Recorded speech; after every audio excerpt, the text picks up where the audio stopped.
சர்வதேச கடற்கரை தூய்மை தினம். ஏராளமான கடற்கரையை தூய்மைப்படுத்தும் பணிகளில் ஈடுபட்டனர்.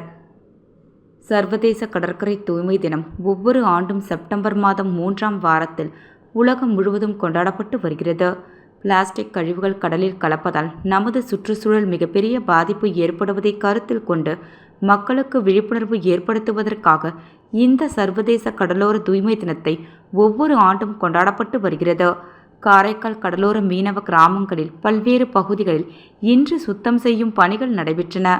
இதன் ஒரு பகுதியாக மாவட்ட நிர்வாகம் சார்பாக காரைக்காலில் அமைந்துள்ள கீழக்கா சாக்குடி மேடு மீனவ பகுதியில் உள்ள கடற்கரையில் காரைக்கால் மாவட்ட ஆட்சியர் மணிகண்டன் தலைமையில் காரைக்காலின் முக்கிய பள்ளி கல்லூரி மாணவ மாணவிகள் மற்றும் விநாயகா மிஷன் மருத்துவக் கல்லூரி மாணவ மாணவிகள் சுமார் 200க்கும் மேற்பட்டோர் மற்றும் புதுச்சேரியின் அரசின் அறிவியல் தொழில்நுட்பம் மற்றும் சுற்றுச்சூழல் துறை தேசிய நிலையான கடற்கரை மேலாண் மையம், இந்திய அரசு, சென்னை புதுச்சேரி கடற்கரை மேலாண்மை அதிகார அமைப்பு ஆகியோர் இணைந்து இந்த தூய்மை பணியில் ஈடுபட்டனர்.